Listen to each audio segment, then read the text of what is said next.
fourth graders, and welcome back. I'm Mrs. Lamondo here to bring you our Fontes and Pinnell mini lesson of the day. I'm very excited about the umbrella of lessons we're about to begin on because it includes one of my all-time favorite genres. So let's get started. Today we're at LA U23 Lesson 1. So today we're going to focus our attention back on another genre, historical fiction. As we read the story, The Houdini Box, think about what makes a book historical fiction. The Houdini Box by Brian Selznick. A curious story of magic and escapology, as performed by Harry Houdini and a little boy named Victor, with special appearances by Victor's mother, Aunt Harriet, and the lovely Mrs. Houdini. We begin. Houdini was a magician. He could pull rabbits from hats, make elephants disappear, and do 1,000 card tricks. Locks would fall open at his fingertips, and he could escape from ropes and chains. Bolt Houdini into a metal box and throw him in the water. He will escape.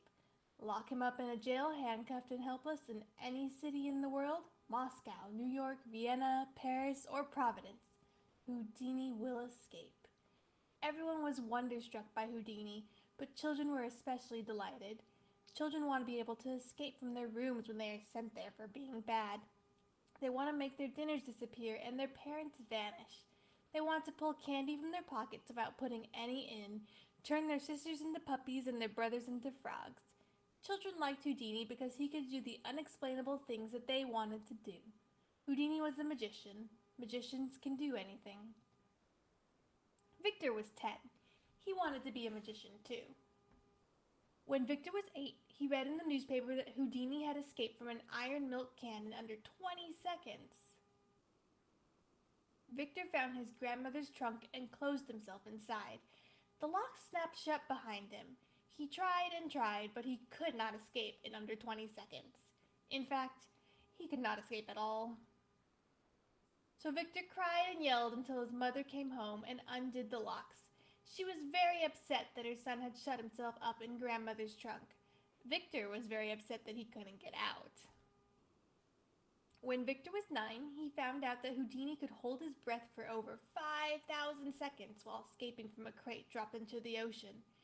If Houdini could hold his breath for 5,000 seconds in his crate in the ocean, then Victor could certainly hold his breath for 5,000 seconds in his bathtub in the bathroom. So during bath time, he put his head underwater and counted it as fast as he could. But he never got to 5,000. His mother kept making him get out of the tub and breathe. Victor got this idea when he read that Houdini could walk through brick walls. Victor was sure he could do that. First, he tried walking slowly into a living room wall and pushing his way through. Nothing happened. Next, he tried backing up across the room and running through the wall. He almost broke the lamp, the table, a few pictures, and his nose. But he didn't make it to the other side.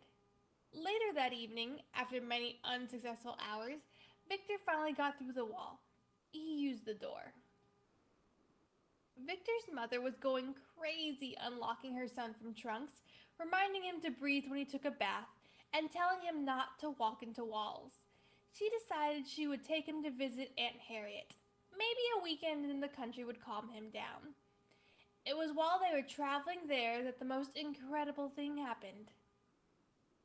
Victor was looking around the huge, bustling train station when he saw, way across the crowds, Harry Houdini himself, buying tickets with his wife. Victor broke free from his mother's hand and ran straight to Houdini. He was filled with questions, millions and billions of questions, but which should he ask first?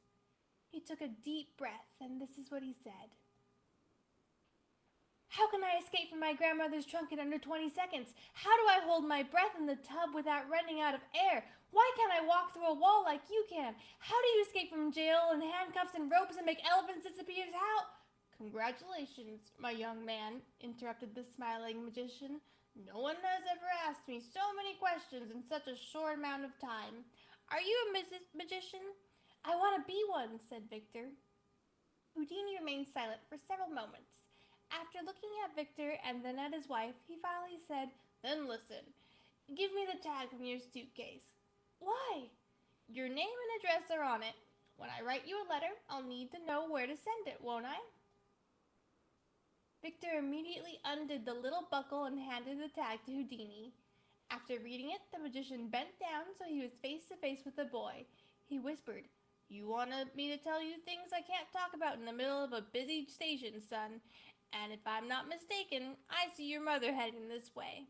If it looks like you're going to get in trouble, you can blame everything on me."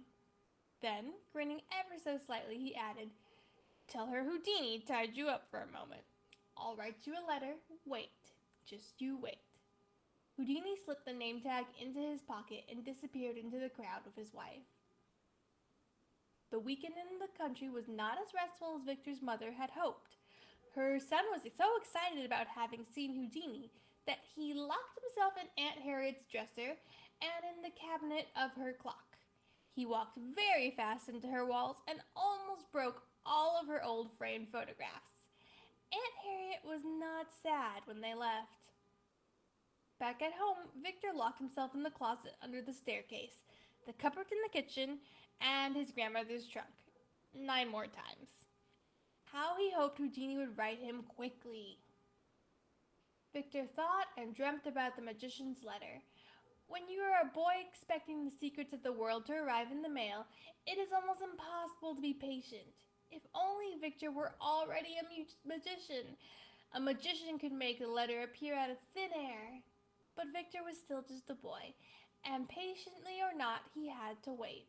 And so he did, until one day when he was locked up tight inside an old suitcase, he finally heard his mother say, "Victor, there's a letter here for you."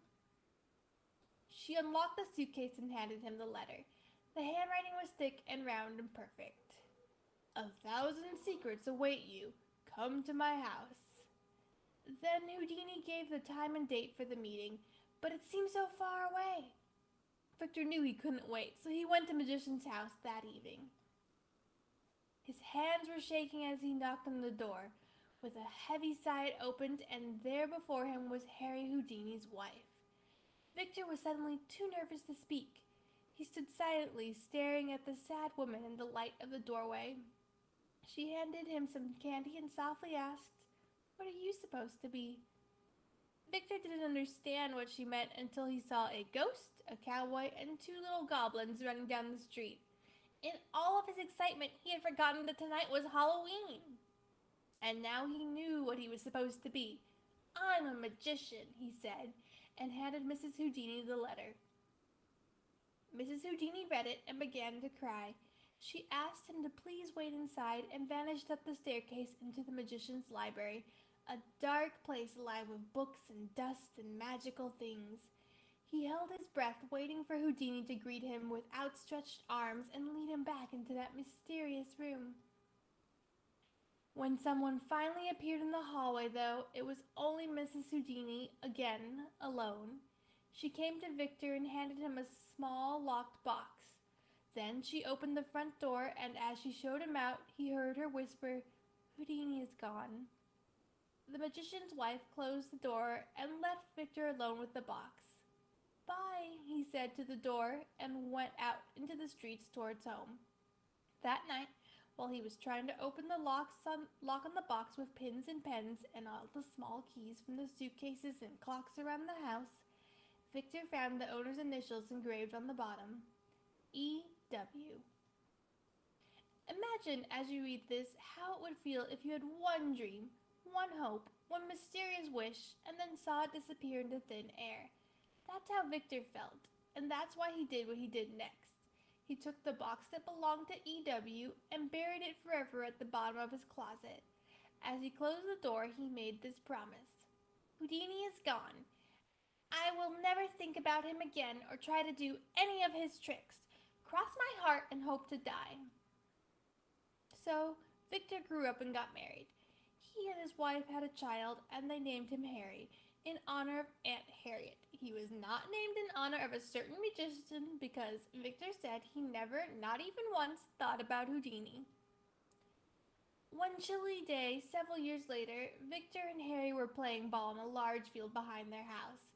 Victor was pitching and Harry was swinging his bat, but could never quite hit the ball. It was nearing dark, and there was time for just one more try.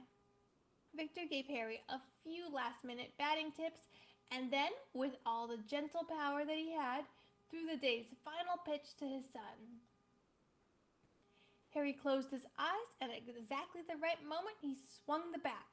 He heard a loud crash, opened his eyes, and was amazed to see the ball fly through the sky and over an iron fence.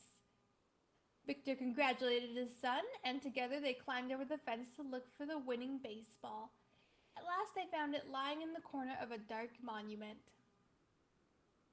Whether it had landed there by chance or by some strange, powerful magic, no one will ever know, but the ball that Victor's son had hit so perfectly had come to rest right on the memorial of Houdini.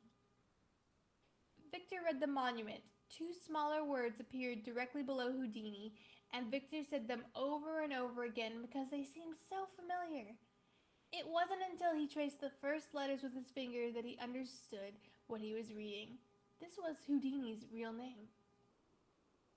Before he became Houdini the magician had been a boy named Eric Weiss, E.W. Victor's head spun and he laughed out loud. Carrying his son, he hurried over the fence, ran through the baseball field, and into his house. He was out of breath and crazy with excitement, but he couldn't tell his wife or son what was going on. He waited until they were fast asleep, and then he snuck upstairs into the attic. Victor found the forgotten box in a moonlit corner under a steady leak in the roof. He carefully picked it up and dried it off. His hand brushed across the lock, and it suddenly crumbled. The water had rusted through the tiny thing completely. How easy it would be to open the box now. And that night, while his wife and son slept downstairs and the attic shadows vanished in the pale, blue fall of moonlight, Victor locked himself inside his grandmother's trunk and escaped. In under 20 seconds.